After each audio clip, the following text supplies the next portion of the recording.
Well, I've learned a couple of things about speaking, and number one is always get your directions correct. So, this was my third stop tonight, but I am glad that I was here, and my apologies for running a little bit late. The second thing that I've learned is just in case I'm boring tonight, I've learned that it's always a good idea to bribe your audience. So is it okay for me to bribe you guys for a little bit?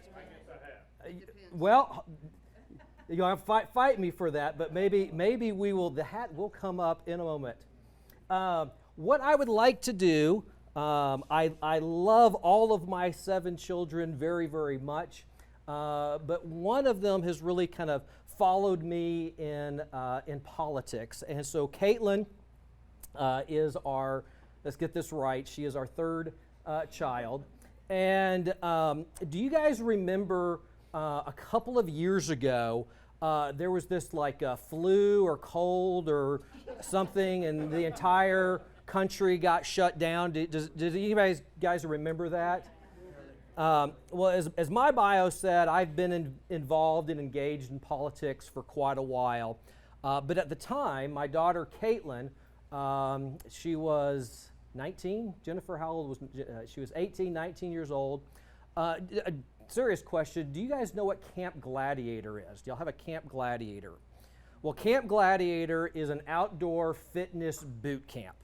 And proud dad moment, my daughter was the youngest Camp Gladiator franchise owner. So we homeschooled all of our kids. Caitlin was one that kind of had a free spirit and a little bit of an entrepreneurial bent. So when she graduated from high school, she bought this franchise, and she was training over 100 people, and myself included, although I have gotten off the wagon since then.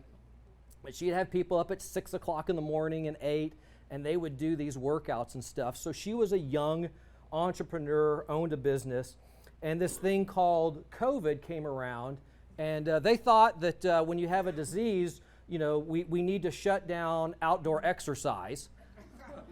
And so they shut her business down.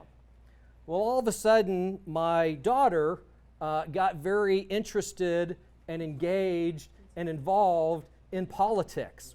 So at that time, I was, and I'll go into this in a bit, I began to run for office.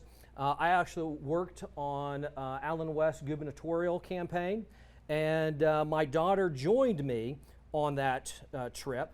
And so she spent about 100 days on the campaign trail. Well, out of that, my daughter, who also, like I said, was homeschooled, but she was educated by my wife, not by me. And because of my wife's wonderful educational prowess, my daughter wrote a book, 99 Days Across Texas. And it talks about all the things that she saw in Texas. She was able to travel on the bus, and she went to the border, and she went to all these towns and really got a perspective as a young lady. And so she wrote this book, and it talks about many of the issues that were addressed. It provides a kind of what's the policy that this is involving, what's a call to action. We are also very much, am I in a place where it's okay to pray and it's okay to be a believer in Christ? So she's also a person of prayer, so she has a prayer here. So what I'd like to do is, again, to bribe you guys, is I'd like to give away this book. And okay, you know what? I love what's your name, young lady? Marie, you may have 99 Days Across Texas. Dang it, Marie. Thank you very much. For a small charge of $19.99 on Amazon, you can have all the books that you want. I will provide the link, and you can order it on Amazon.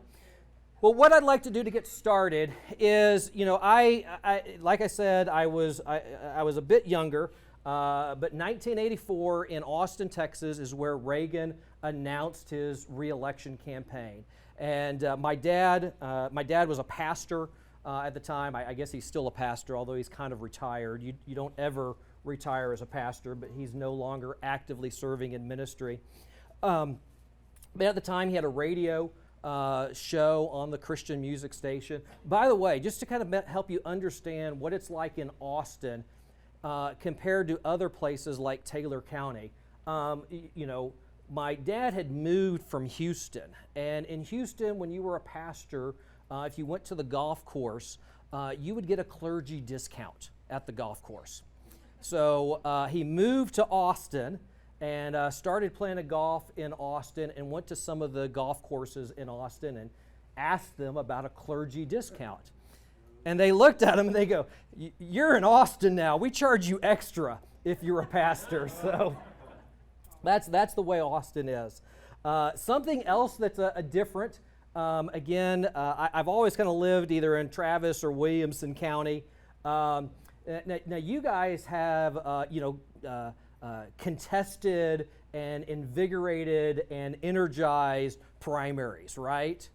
We don't have primaries, okay? It's sort of hard to even get someone to run in the Republican Party, in the Republican primary in Travis County. So, enjoy the fact that you have primaries that are active. But went down. He was on a talk show, a Christian radio show, and Reagan was going to speak, and he was going to make this announcement. And somehow I was able to weasel my way in, and I went to work. I think it was the Young Republicans of Texas or something along that line. And I was hawking T-shirts at the Reagan-Bush campaign kickoff rally in 1984. So that's kind of where I started getting engaged and getting active. In the late 90s, I was actually the IT director of the Republican Party of Texas. So this would have been when Susan Weddington was the chairman and David Barton was the vice chair. So if you guys have been around for a while, that's when I was at the state party. And during that time, Texas was not a red state. Phil Gramm had just switched parties. And it was during that era that we flipped Texas, that we turned Texas red. We won all of the statewides. We won, I think it was that session, we won the majority in the House, and it was another session or two that we won the Senate. We also won a majority on all of the county commissioners' courts back in 97 to 2000 during that range. And the motto of the Republican Party of Texas at that time was to change the course of Texas history, because Texas was moving in a direction. If you'll remember, we had a governor, Ann Richards, and Texas was not a conservative state. Well, I should say it was a conservative state, but it certainly did not have conservative leadership in it. So very proud of the work that we were able to accomplish. Several of my friends went on and they kind of maintained connections with politics. Some of them went to serve in Rick Perry's administration in different places. I took a little bit of a different path, and I started having, well, I didn't have more kids, but my wife started having more kids, and I needed to get a real job. So I spent about 20 years at Dell, and always kind of in the operational side. So after I left the party, I spent 20 years in private industry, and I was active, engaged, and involved to that extent. But my primary focus was being a good worker, raising a family, things of that nature. And then, like I said, 2020 happened, and the world sort of changed again. I put it this way, and since we're in a mixed company, I'll just say I became a very ticked off patriot in 2020. And I said, we have to, even though I was active and involved and all of this thing, it was a wake-up call that there was more that needed to be done, because the course of Texas history was moving in the wrong direction, and it needed to change again. And so that's one of the things that I want to just sort of place in your in your minds as we spend the next couple of moments is, what is the course of Texas history? Are we moving in the direction that we need to go? And as I went through this, it's very easy for us to be, to talk about stuff. I'm a tech guy. It's real easy for me to be a Facebook warrior or a Twitter warrior. But action is much more important than words. So like I said, at that time I went to work on Allen West's campaign. Now, you can tell I had my differences with Governor Abbott. By the way, I think Governor Abbott has done a fantastic job the past couple of years, especially in regards his busing the illegal immigrants has really been, I think, a game changer in the way that he's managed that policy. I'm glad that he has been the governor and done that. I'm very excited. I know this may be a little bit of a touchy subject in this room, but I'm very excited for his support of parent empowerment in education. And without question, he has put a line in the sand about that. And so I went to work for these gubernatorial campaign, ran for office in House District 52. That was an open seat. Didn't win, but really wanted to be much more active than just, a Facebook warrior. Was presented with an opportunity to be with Citizens Defending Freedom. Now, Citizens Defending Freedom, I think we're in 6 or 7 counties in Texas. But let me just kind of share with you sort of the focus of what we do. And some of this, I think there's overlap regardless of Citizens Defending Freedom. Let me just tell you what the 4 focus areas are. Number 1, we focus on election integrity.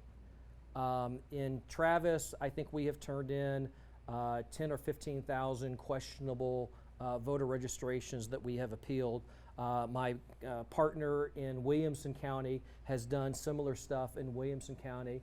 You may have read in the news, I believe it was Ken Paxton and Secretary of State Nelson commented on potentially 1 million registered voters that we do not have proof of citizenship. And I think we all need to give Paxton and Nelson the credit for maintaining that information, or for maintaining the heat to work with the federal government, which is a difficult thing. But that's a serious issue. We have to maintain it. When it comes to election time, I hope everyone here is either an election judge or an election worker or doing something to maintain the integrity of our election. So that's a very big thing that we do at CDF, at Citizens Defending Freedom. The second kind of focus or pillar that we have is what we call freedom. And really what we look for there is we just want to make sure that our elected officials are doing what they're supposed to be doing, that they are complying by the laws that they have written, that they are doing what they say they're doing. One of the unique things that we have at CDF is we have a legal apparatus that can do lawsuits against school boards, city councils. Basically, I'm sure we've all kind of heard sort of the big landmark legal foundation that kind of takes the big federal cases. We can bring that kind of attention at the local level. And in fact, Jennifer, help me remember, who was I? Yes, yes. I have forgotten your name though. Tammy, that's okay. Tammy. Didn't make an impression, but So Tammy shared with me last week. We met last week, and Tammy, you said right here in Abilene there is a city ordinance about adult entertainment, and there are ordinances in place about where those ordinances can be. So Tammy said this is happening in Abilene, and apparently in Abilene, the police chief and the city council or whatever is not enforcing their own laws. So I just want you to know we are talking with our law firm. I'm actually meeting on Wednesday but I am certain that we will do something to help you. Okay, so it is not uncommon. We have the legal apparatus. Again, I'm not a lawyer, so I don't want to speak for what's going to happen, but I would not be surprised if we provide you with basically a letter of notice to the City of Council, okay, to kind of put them on notice that this is an ordinance that is on the books. We expect them to enforce it. And then if there is a violation, we will be there to have your back to be able to press the City Council to abide. So even though, isn't that good? Yeah. So even though CDF, we kind of focus on these 5 or 6 counties in Texas, I'm here to say in Taylor County, in Abilene, when we see things in Texas where freedom is being violated, by either rights are being violated or government officials are not enforcing their own laws, we want to know about that. We want to see if we can help. So I'm here on behalf of CDF to say that. The third thing is the focus of education. We are in an extremely critical place in our education. Probably like most of you, I am a product of public education. I graduated from Westwood High School in Round Rock ISD in 1989. I think I got a good education.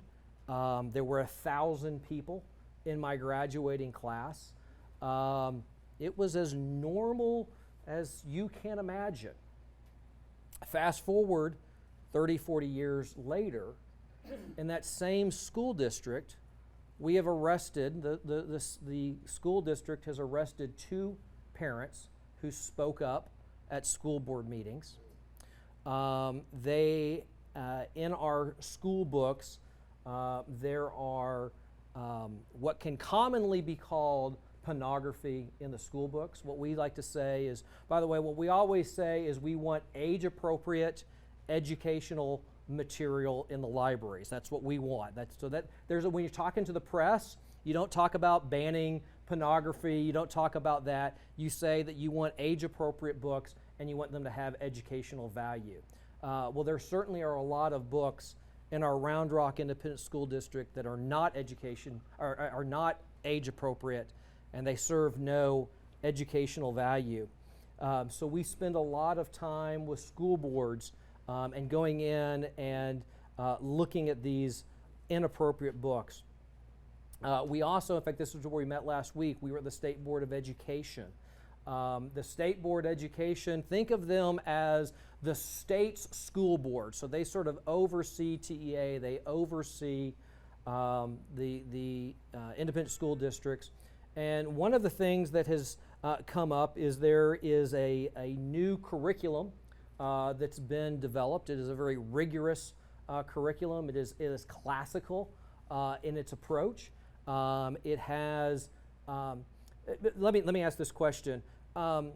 If you're going to teach American history, can you ignore the fact that our founders at least believed in the Bible and they had a Christian, Judeo-Christian Western worldview? Can you ignore that and teach American history? How do you teach American history? How do you understand what motivated George Washington to do what he did? How do you do even the deists who may not be Christians in that sense? They were motivated by this book, the Bible, a book that I believe is a divinely inspired book. But it has been taken out of our schools. This new curriculum brings some of those stories in. What happens outside if you were if one of these ladies had a flat tire on the side of the road and one of us fine young men pulled up to help change her tire? What are we called if we do that? We're called Good Samaritans. In fact, there's even laws on the book that are called Good Samaritan laws, so that if I am doing something to help somebody and inadvertently cause harm to them, I'm covered because of the Good Samaritan law. Don't you think it might be a good idea to teach people the story of the Good Samaritan? If you're going to understand the Good Samaritan law, don't you think it would be a good idea to at least have an understanding of the parable of the Good Samaritan? I think so, and those are some of the things that we are working with the State Board of Education to have as new curriculum that's available for all students in the state of Texas. And the fourth thing that we do in Citizens Defending Freedom is we engage the church. I'm a preacher's kid. When I grew up, as I've said, grew up in Austin, things have always been a fight and a battle in Austin. For us, one of the big things, this would have been the mid to late 90s, it was domestic partnership benefits. And we believe that that was not fiscally appropriate to provide essentially marriage benefits to people who were not married. And we also thought there was a moral component. Well, even in Austin, in the mid and late 80s, there was a church, there was a strong enough voice of the church that my father and several other pastors got together, and we were able to kind of hold the line on some of these policies. We were able to say, these policies are not appropriate. I can remember during that time, I'm not sure, you might be the youngest person here. I'm looking at you.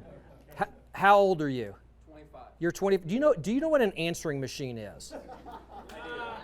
Not voicemail, okay? An actual answering machine. So, of course, we had answering machines, and without fail, for several months, late on Saturday night, we would get obscene phone calls.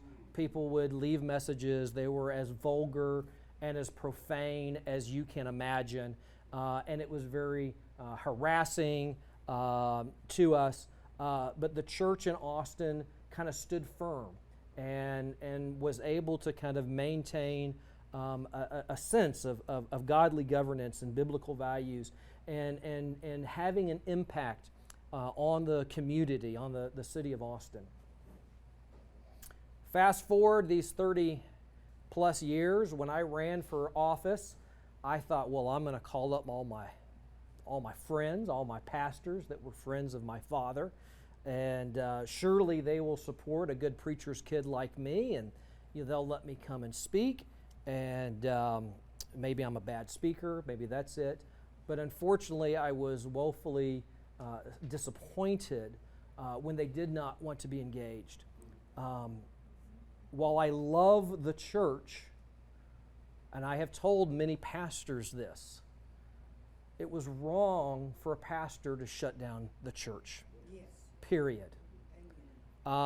We go to a church, and the pastor did shut down the church, but after reopening, he reopened and he apologized. He was shut down for 3 weeks. When he reopened, he apologized. And he said, this was the worst mistake I've ever made. I will never shut these doors again. And I said, that's the church. I can go with that pastor. I can follow that kind of a pastor. So what I do is I engage the local church. Jennifer, would you mind, I've got my bag over there, would you grab some Remnant Alliance flyers? Thank you. And so I go to different pastors and I just talk about the importance of godly governance. What does it mean to have godly governance? Well, it means that laws are enforced. It means that you don't have drag shows in front of children. It means that there's fiscal constraints on the city councils and the ISDs.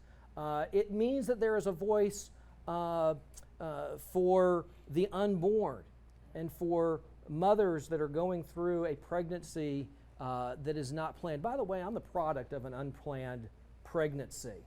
So the issue of life and abortion is very personal, deeply personal to me. I did not know my biological mother. Would you mind just passing them down the... I did not know my biological mother growing up. If you want, I will share the full story with you. but I did by chance end up meeting her, and I met her brother, who would have been my uncle. And when I met my uncle, he said, you know, I knew that something had happened. I knew that something had happened, but we just never talked about it. We just didn't talk about it. And he looked at me and he said, I thought you were aborted. And it was with great relief that I was able to tell him that I was not aborted. I did have the opportunity later to meet my mother. I thanked my mother. Technically, abortion was not legal in 1971, but it would be, it was certainly very common to occur. So I thanked her for keeping me. So we need a church to be able to support women that are in these situations. So I go and I engage with pastors and I talk to them. Don't be afraid of standing up for biblical values. Don't be afraid to speak about the importance of civic engagement. I believe that it's something that we should all do. By the way, when I do talk to pastors, don't ever go to a pastor like hair on fire, the sky is falling, and the latest drama, whether it might be true. You know what the difference is between a conspiracy theory and the truth? Yeah, about 6 days, exactly. But don't do that to pastors, okay? You will freak them out. When I speak to pastors, I ask them for two things. I say, number one, would you let us do a voter registration drive in your church? Okay, will you help us to register voters in the church? And the second thing I ask is, will you at least announce when there are upcoming elections? You know, everyone knows that there's an election in November, okay? And we've got a major election, it's a big deal. But you know what the ones that are really important? The school board elections, well, the primaries, the primaries, the local, those school board elections. I won't share all of the details, but just a couple of churches that are truly engaged and focused and targeted can make a significant difference on their city council and on their school board. So that's what I do. I work with churches. So the theme of what I'm doing is, again, just like in 1997 when I was with the Republican Party, the course of Texas history is changing. Let me talk about just a couple of things specific that are going on. Have any of you guys heard of the contract with Texas? One, two, couple. So if you're following politics, which I'm sure this room is, there has been some significant things going on with our state house. I have a feeling that you guys are probably aware of some of the stuff that goes on in the House. There was a primary, and during that primary, about 25 reform-minded candidates were won. I can stand here and tell you without any question or any reservation that things in the State House are going to be very different in the 89th session than in the 88th session. The reform that's going on, there are now 5 challengers to Dade Phelan. Woohoo, yes. By the way, I think I was a little bit early because when I ran in 22, so last cycle, I ran and one of my campaign promises was, I am not going to vote for Dade Phelan. I was the only one that said that. I did not win, and my opponent did in fact vote for Dade and was heavily funded by him. But you know, I consider myself a bit prophetic. Dade Phelan now has 5 Republican challengers, and he has 1 Democrat challenger that has announced. I'm not here to say is he or is he not going to be the speaker. I have turned in my political prognostication card, but I can tell you that things are going to be very, very different. Some of the things in the contract with Texas, do you think if we have a Republican majority in the House, we should have no Democrat chairs? Yes. Do you think that we should have only Republican majority committees in the House? Do you think that there should be transparency when it comes to parliamentarian procedure so that things are not just hidden? Do you think there should be some transparency to the calendars? I could go down the list of the 12 items that are on the contract with Texas. Now, by the way, I didn't write the contract with Texas. I'm just, people a lot smarter than me wrote the contract, but I am helping them. And of these 5 challengers, just to tell you how important and how significant the contract with Texas is, 4 of the 5 challengers have specifically released statements addressing each of the 12 points of the contract with Texas. Now, they haven't signed the contract with Texas, and I think that there is some fair place for some nuance. But just to all of the 5 challengers have supported no Democrat chairs and Republican majority committees. That's consistent with all 5 of the challengers. But to note how significant it is, they have each made statements on the 12, and for the most part, there's 2 or 3 in there where there's a little bit of nuance, and I'm not gonna criticize anyone for having a bit of a nuance. So I would encourage you to go to contractwithtexas.org and look at that contract and follow what's going on there, because it's a significant thing to the reform that's going to happen. And the reason that is extremely important is because we have a number of legislative priorities. And last session, there were a number of our priorities that didn't even get a vote. Now, I don't know about you. Let's see if we can open this here. Again, I live in Travis County, so I'm a bit jaded. My expectations are relatively low. I understand what's going to happen with the Republicans in Travis County. But the Republicans meet at the state convention and they say, here are our legislative priorities. Here's our 8, 9, 10 items that we want to prioritize. I expect our governor to prioritize those. I expect our lieutenant governor to prioritize those. I expect our Speaker of the House to prioritize those. I expect every one of our state senators and every one of our state reps to prioritize those priorities. So what they are is border enforcement. It's a disaster. Again, the book there, Caitlin shares the story of being on the border, and she's 22, 23 years old, and really seeing the cartels in operation. It was very real to her when she went there. We've got to stop sexualizing our kids. Talk to you about Round Rock ISD. It is horrendous what they are doing. They are over-sexualizing things. They are confusing them. They are causing significant harm to our children.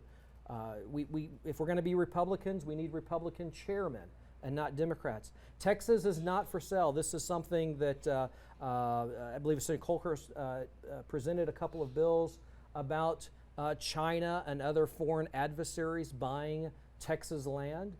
Both Texas land that's near military installations, Texas land that has valuable resources, and Texas land that's just to lock it up from development. Does anyone think it's a good idea to have our enemies buying our land, our property? No. If these are enemy countries, we need to prevent them from invading Texas. Did any of you guys read about what Israel did to Hezbollah? Okay, I see some smiling. The men are just nodding their head. The men aren't really smiling so much. So if you don't know, the Israelis were able to trick many of the Hezbollah into purchasing pagers. The pagers, I don't know how they did it with plastic explosives. They probably just exploded the battery. But basically, they exploded the pager on all of these Hezbollah warriors. And if you don't know, most people wear their pager on their belt. And for men, there's some very sensitive areas down there. While I'm glad the Israelis did that to Hezbollah, let's make no mistake, China can do that to us with our grid. Okay? We are living in a world that has adversaries. And if China could shut down our electric grid, any of you guys remember Snowcopolis? Okay? For 3 days, we didn't have electricity. 5 days, we didn't have electricity. My wife, by the way, my wife is my fact checker, so she gives me little signals when I don't lie. I'm a pastor, okay? I'm a pastor's kid, and pastors never lie, okay? Now sometimes we speak evangelistically. We spiritualize things. Oh, spiritual lies. Oh, that's terrible. Oh, that hurts. We cannot allow China, Iran, terrorist organizations, the drug cartels. We cannot allow them into our infrastructure and into our critical land area. We've got to make sure that Texas is not for sale. Secure Texas elections. Again, I'm proud and I'm happy of what Ken Paxton is doing, Secretary Nelson is doing. We've got to do a lot more to secure our elections. You know, I'm kind of, even though I spent most of my life in technology, I'm a geek, I'm a tech geek. I love technology. I've got the phone and the computers and everything that you have. But when it comes to voting, I'm kind of old school. I kind of figure, you know, I'm old enough to remember Scantrons. And, you know, if it worked for me in my education and I could take math tests on Scantrons, I think that's a pretty good way to do voting. So, you know, as much as I love technology, sometimes old school and paper and pencil has a lot of value for that. Banned taxpayer-funded lobbying. We could talk a little bit about the Texas Association of School Boards. Essentially what they are is they are essentially a money laundering organization where the money goes to the school districts then pay it into membership fees with the Texas Association of School Boards, and then the TASB then goes and lobbies against our interest to the legislature. We've got to end those kinds of practices. So when we talk about our legislative priorities and we talk about the reform that's needed, I want to kind of close with this thought. It's something that we have in our house, in our home. And we have this question. It goes like this. Why do you do the things you do? And who do you do them for? And as you think about what is it that makes you come out here on a Thursday night and spend some time with the Taylor Republican Party and be involved, why do you do that? Why do you do the things you do? And who do you do them for? For me, I have 4 reasons. I brought, who wanted this hat? Oh, you wanted the hat. You can't have it, but you can model it. So I brought this hat. Now, my wife will not let me wear it, so you're going to have to wear it because my wife will not let me wear it. What was that? Why not? Well, she won't let me sleep with her if I do, and I like sleeping with her. So, you know, kind of the way it works. Our family is a direct descendant of Davy Crockett. He is my great-great-great-great-great-grandfather, Davy Crockett. My father grew up in San Antonio. It's always been a big source of pride to talk about Davy Crockett, to talk about the Alamo. And so for me, why do I do the things that I do? I truly believe that it is something that I have literally been handed from generation to generation. I'm right now reading a biography on Sam Houston. Fascinating man. One of the most, it really is, he's not recognized. Rick Perry would say that Sam Houston was the most influential person in Texas politics that there has ever been and will ever be. Sam Houston truly was the George Washington of Texas. And so I trace my heritage to the Alamo. Number two, we've got 7 children and 1 grandchild on the way. What's going on? We could talk about education. We could talk about changing values. We could talk about the cost of eggs. By the way, I'm an egg. In the last couple of years, I've become an egg farmer or an egg rancher or a chicken farmer. What am I? I'm a chicken farmer. Has anyone else taken up chicken farming in the past couple of years? No? Oh, well, my wife talked me into it. How many chickens? How many chickens do we have now? 7. We have 7. We used to have 8. We used to have 9 and then 8. Oh, that's right. We had 9, but a chicken hawk got 1, and another one didn't make it. So, but she said we were going to save money on eggs, and at first I didn't believe her. But how much are eggs these days at the store? Oh, like $5.30 something. Yeah, $5.30 for a dozen of eggs. So I actually think that once again, my wife was right. And so I say that our children are going to have an economic price to pay if we do not change the course of Texas history. Because where Texas goes, the nation goes. Where the U.S. goes, the world goes. If we do not change the course of Texas history, they are going to pay a significant price.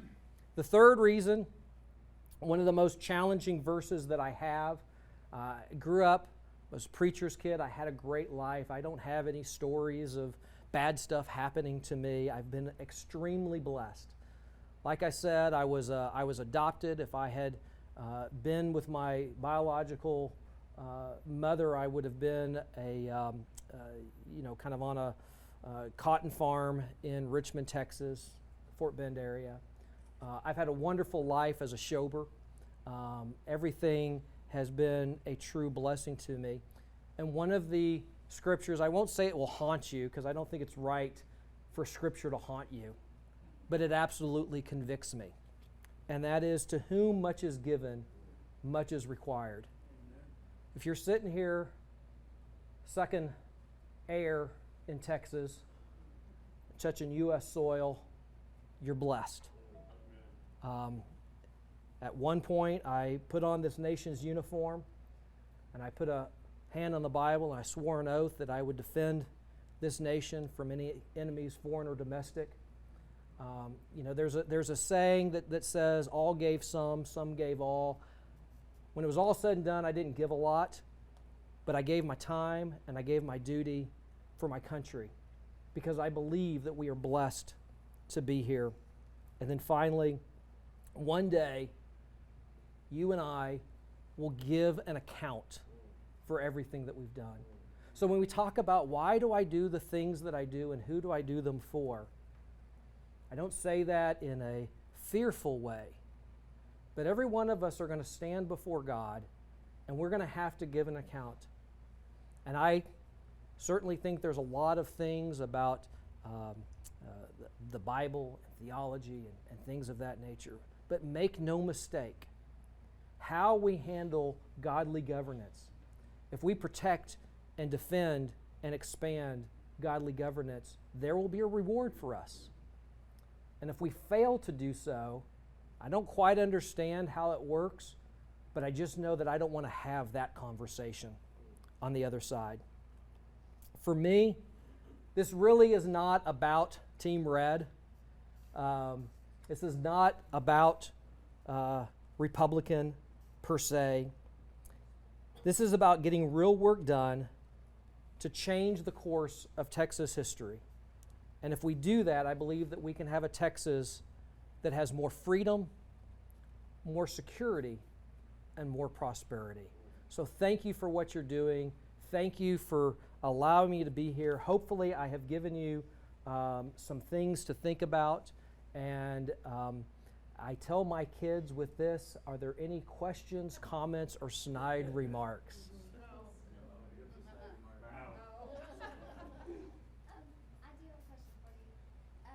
In our Texas State Convention, we have made one of the planks a priority that was to close our primaries so that Democrats will not Mm-hmm. vote Mm-hmm. in the Republican primary. How close are we to making that happen? Because I've not seen any evidence of that. Well, I mean, when you say how close, again, that'd be very hard for me to say. I do know that Abraham George is very much committed to it. Okay, so there are several things that have to happen. As if you'll remember, a couple of years ago, we untangled some. There were some references to some legislation, and we had to kind of untangle that from our party platform. Okay, so that we could act more independently. That was done, I think, a session or two ago. So I know that Abraham is strong about it. The SREC is strong about it. There's a couple of things. There's what happens if the Republican Party kind of does it alone. That's sort of one track that has to be done. There is another track of what happens if there is a legislative solution. It'd be a lot easier if there was a legislative solution to this. So I would say it is definitely in our platform. I am a big advocate of closing our primaries. I think that there were definitely some people that were elected in the Republican primaries that were elected because Democrats voted for them, especially in the runoffs where it really, really matters. So I would encourage you to stay engaged, and not just with your state rep, but get to know several of the state reps that are down in Austin and help that. So I think it is a big deal, and it's going to require some push. There is going to be, it's going to be a very interesting day. Reform is happening. So, I am kind of an optimist. I think it's going to be pretty significant reform, and I think that there's going to be a much better environment for this type of stuff, both from a legislative perspective and from kind of a party platform perspective. So we need to continue moving kind of in both veins, in both directions. Yeah. How many reformers did you say were elected? It's probably about, it depends on how you count. So I can tell you with contract with Texas, there were 25 of them. I believe 22 or 23 of those won their primaries. Most of them will win the general election. You never give anything for it, but for example, Shelley Luther, who was the salon owner who was arrested during COVID, she's going to be a state rep next session. In fact, I don't even think she has a Democrat challenger, if I'm not mistaken. So, I put it this way: depending on how you count, in the last session, you maybe had 3 to 5 people that were interested in reform. You're going to have a solid 15, 20, 25 pretty solid reformers that I think are going to come into the next session. Yeah.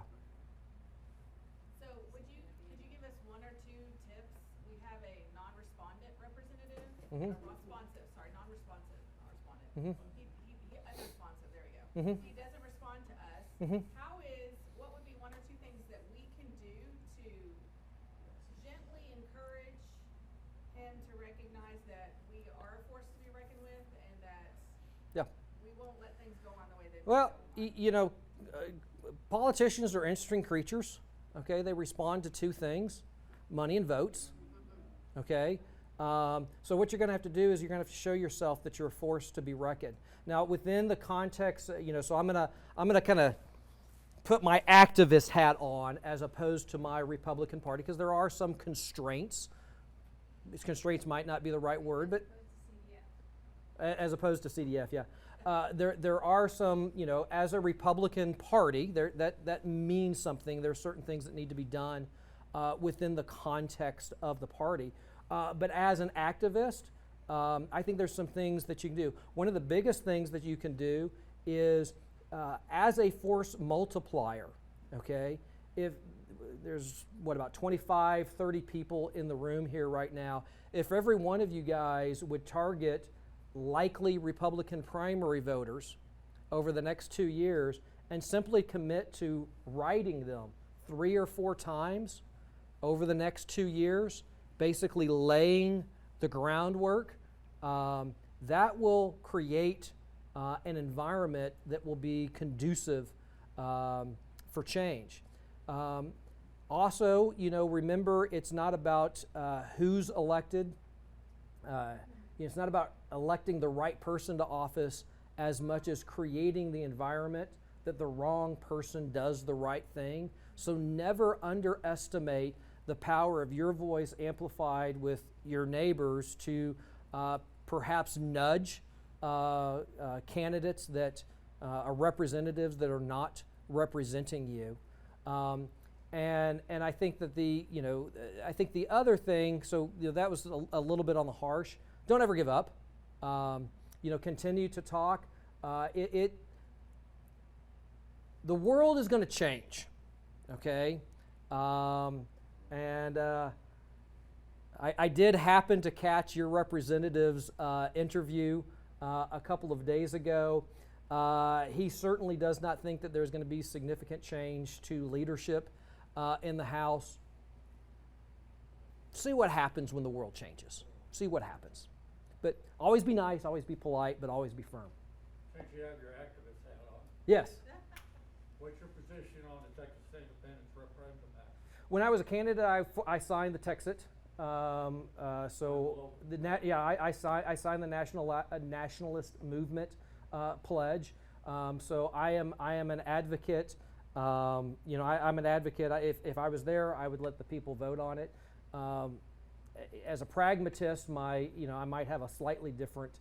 But again, I've kind of given up on my political prognostication. But I think I think it's fine to have a referendum and let the people hear about it. Any other questions, comments, snide remarks? Well, guys, thank you. Guys, thank you very much. Thank you for letting me be here. Thank you. Thanks so much.